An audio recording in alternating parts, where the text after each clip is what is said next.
Gizi, perkenalkan nama saya Ninfa Putri Melianti, saya mahasiswa di Nutrition Poltekkes Kemenkes Jakarta. Di sini saya akan berbagi sedikit informasi tentang diabetes mellitus pada lansia. Yuk simak video berikut ini.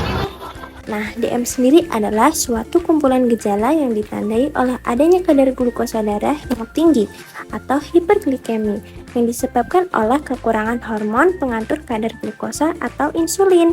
Nah, DM ini termasuk banyak yang dialami oleh para lansia dan termasuk silent killer yang banyak orang tidak menyadarinya.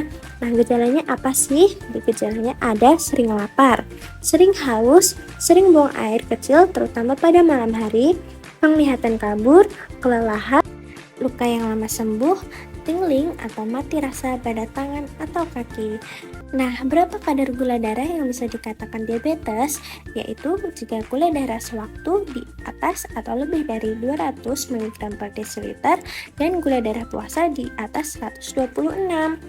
Nah, peraturan makan untuk penderita diabetes adalah jumlah, jenis, dan jadwal. Jumlah yaitu tepat jumlah kadar kalori yang masuk sesuai dengan kebutuhan lansia.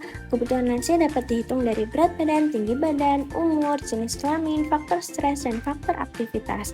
Yang kedua ada jenis. Jenis batasi karbohidrat sederhana dan batasi makanan yang tinggi indeks glikemik. Nah, indeks glikemik yang tinggi dapat menaikkan glukosa darah dengan cepat. Makanan dengan indeks glikemik yang rendah cenderung melepaskan glukosa secara perlahan.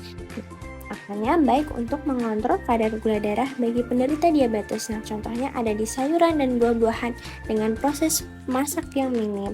Lalu, utamakan tinggi serat dan rendah lemak. Serat merupakan bagian dari karbohidrat yang tidak dapat dicerna. Dalam sayuran, kacang-kacangan, padi-padian, membuat perasaan lebih kenyang, bantu melancarkan buang air besar, dan juga memperlambat penyerapan glukosa darah. Lalu untuk batasi konsumsi lemak dan batasi makanan tinggi kolesterol seperti pada otak, jeroan, lemak, hewan, keju, dan lain-lain karena bisa berpengaruh terhadap penurunan sensitivitas insulin. Lalu yang ketiga adalah tepat jadwal. Nah, jadwal makan harus teratur ya, 3 kali sehari dan juga 2 kali selingan karena jika nanti jadwal makan tidak teratur dapat menyebabkan kenaikan gula darah loh. Makanya perlu diperhatikan 3C ini untuk penderita diabetes. Selanjutnya yang perlu diperhatikan adalah kebutuhan gula sebanyak 5% dari total kalori atau sekitar 25 gram. Nah, ini termasuk gula putih, gula aren, madu, gula-gula lainnya yang termasuk dalam soda, juga makanan manis, kue-kuean. Untuk sebagai informasi, 1 kaleng soda itu sudah termasuk 39 gram gula loh. Lalu selain itu, lansia harus melakukan aktivitas fisik dan juga latihan jasmani secara teratur.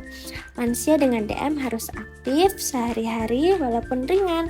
Nah, itulah dia DM pada lansia. Terima kasih telah menonton. Sampai jumpa di lain waktu.